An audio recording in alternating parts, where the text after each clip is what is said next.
As we approach the upcoming election this November, it is crucial that we take a moment to reflect on the true significance of our vote.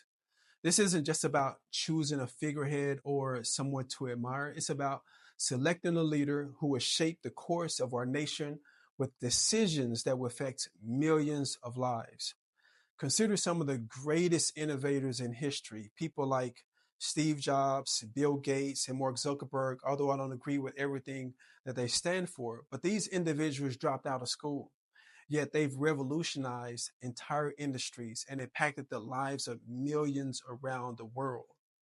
Their stories remind us that a degree or traditional qualifications don't automatically determine a person's ability to lead or to make transformative decisions. Rather, innovation, vision, and the ability to critically think strategically are what truly matters. When we look at our candidates for office, we must understand that possessing a degree or having a polished resume doesn't necessarily qualify someone for the presidency. What qualifies a person is their psychological makeup, their ability to lead under immense pressure, and their capacity to make difficult, often painful decisions that the role demands. The presidency is not about being a role model, it's about being a commander in chief, someone who must, at times, make decisions that involve the destruction of enemies, cities, and even, if necessary, other countries to protect our nation. It's a role that, by its very nature, involves a degree of moral ambiguity. And it's important to recognize that the presidency is not about being a position to be idolized or romanticized. It is a position of immense responsibility, often requiring choices that no one else would want to make. That's why, when I cast my vote for Donald Trump, I don't base my decision on race, gender, or superficial attributes.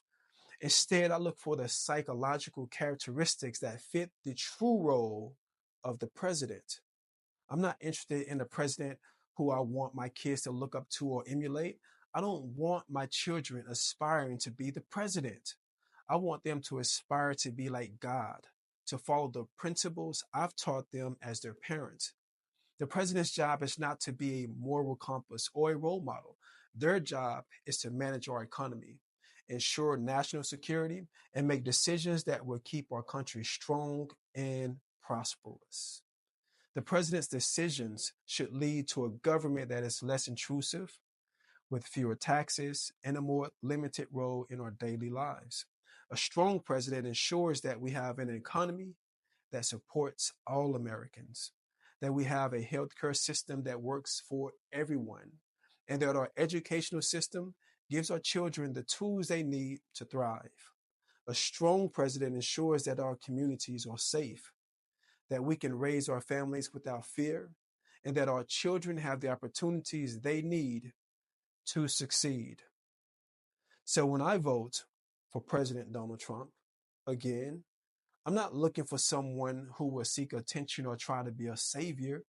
I'm looking for someone who understands the gravity of the role, who can make the tough decisions necessary to protect our nation and ensure our prosperity.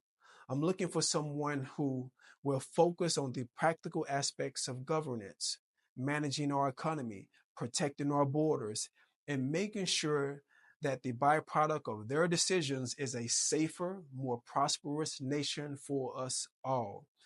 And it is important to remember that our future isn't in the hands of a president, it's in our hands. Each of us have a responsibility over our own lives and for our own prosperity and for the well-being of our families. The president's job is to manage the country, but it's our job to manage our lives.